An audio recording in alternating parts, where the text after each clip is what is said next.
ini saya akan memperagakan bagaimana cara melakukan RJP atau resusitasi jantung paru.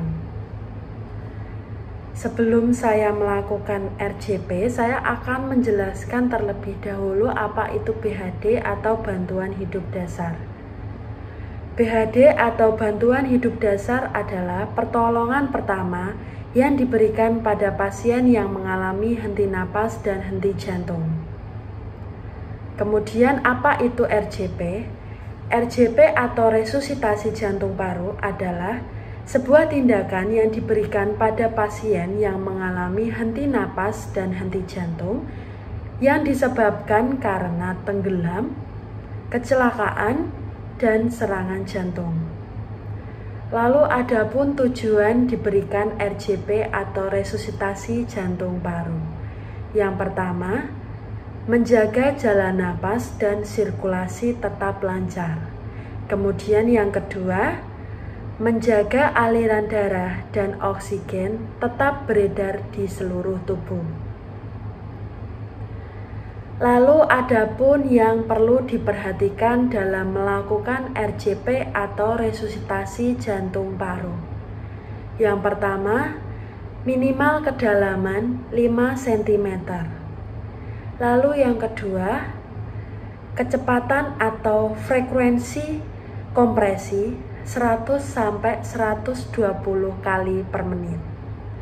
Lalu yang ketiga, berikan napas adekuat. Yang keempat, jangan berlebihan memberikan nafas. Kemudian yang kelima, antara kompresi dan napas idealnya 5 sampai 6 kali per detik, tidak boleh lebih dari 10 detik. Lalu yang keenam, segera lakukan secepat mungkin setelah mengetahui kondisi pasien. Baik, untuk langkah pertama yang harus kita lakukan adalah danger atau identifikasi bahaya. Nah, identifikasi bahaya sendiri itu terdiri dari yang pertama, harus aman untuk diri kita sendiri dengan menggunakan APD atau alat pelindung diri seperti masker dan juga sarung tangan. Kemudian yang kedua, aman dari lingkungan. Kita harus aman dari lingkungan seperti lingkungan tidak basah dan juga harus datar. Lalu yang ketiga adalah aman bagi pasien. Kemudian untuk selanjutnya kita cek respon pasien. Untuk cek respon pasien itu dengan kita menepuk kedua bahu pasien dan memanggil nama pasien sebanyak 3 kali. Misalkan pasien seorang remaja, saya contohkan seperti ini. Farel, Farel, Farel. Nah, kemudian jika pasien tidak respon, maka langkah selanjutnya adalah kita berikan rangsangan nyeri pada dada pasien seperti ini. Jika masih pasien tidak ada respon, maka langkah selanjutnya adalah kita harus menelpon ambulans. Nah, untuk menelpon ambulans ini ada hal yang perlu kita perhatikan. Yang pertama, kita harus minta tolong pada seseorang yang berada di sekitar kita. Kemudian kita minta tolong pada orang tersebut dengan menyertakan nomor telepon ambulans untuk memanggil ambulans. Contohnya seperti ini. Saya minta tolong untuk panggilkan atau teleponkan ambulans dengan nomor 119. Kemudian selanjutnya kita menjelaskan kondisi pasien. Kita menjelaskan kondisi pasien dan juga memberikan alamat pasien. Contohnya seperti ini. Saya minta tolong, di sini ada pasien yang dicurigai penurunan kesadaran, yang mengalami penurunan kesadaran dan dicurigai mengalami henti nafas dan henti jantung. Lokasinya berada di SMP Teresiana Tanah Mas, Semarang. Lalu saya minta tolong untuk mengambilkan AED dan juga tenaga kesehatan dan ambulan. Kemudian setelah itu langkah selanjutnya adalah kita mengecek nadi karotis dan juga nafas pasien. Untuk mengecek nadi karotis pasien itu tidak seperti ini.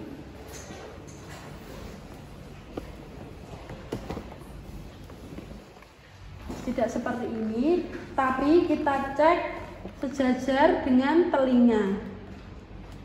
Dengan 3 jari seperti ini. Lalu kita tekan.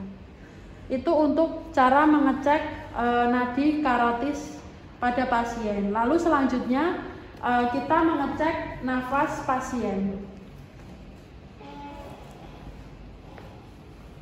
Untuk cara mengecek nafas pasien, yang pertama kita dekatkan telinga ke area wajah pasien. Kita rasakan apakah ada suara nafas pasien. Kemudian yang kedua, apakah ada hembusan nafas pasien yang terasa di pipi. Kemudian sambil kita melihat pengembangan dada pasien. Itu idealnya dilakukan selama 6 detik, tidak boleh lebih dari 10 detik. Saya contohkan. Jadi seperti ini. Kita cek nadi karotis pasien, lalu sambil kita dengarkan nafas pasien selama 6 detik. Kemudian sambil kita rasakan hembusannya apakah terasa di pipi, sambil kita melihat pengembangan dada pasien. Kita coba 1, 2, 3, 4, 5, 6. Nah, selanjutnya jika pasien tidak ada nadi dan tidak ada nafas, maka segera lakukan RJP. Untuk posisi RJP ini kita lakukan di tengah-tengah puting atau di tulang dada. Untuk posisinya, posisi tangan tegak lurus seperti ini. Kemudian bahu menyangga berat badan kita untuk melakukan kompresi. Untuk RJP ini satu siklus terdiri dari 3 kali, kemudian dengan 2 beri nafas. Kemudian selanjutnya kita akan melakukan bagaimana cara menggunakan ambubag. Untuk ambubag ini posisinya yang runcing itu kita posisikan di hidung pasien, lalu posisi yang di bawahnya itu di mulut pasien. Untuk posisi jari kita, untuk 3 jari, jari kelingking, manis, dan tengah, itu kita membentuk huruf E di dagu seperti ini. Kemudian sebelum kita melakukan hal tersebut, itu jika pasien tidak dicurigai patah tulang leher, maka kita posisikan pasien seperti ini. Kita angkat dagu pasien, lalu posisi tangan yang satunya kita letakkan di dahi seperti ini. Posisinya seperti ini saat memberikan nafas menggunakan ambubag jika pasien dicurigai tidak memiliki patah tulang leher. Nah, kita lanjutkan seperti ini. Ini membentuk huruf E, lalu 2 jari telunjuk dan jari ibu jari kita membentuk huruf C, itu untuk memegang sebelah sini seperti ini. Kemudian yang tangan sebelahnya lagi itu untuk memompa seperti ini. Nah, ini harus ditekan supaya nafas yang diberikan itu optimal masuk ke pasien. Lalu selanjutnya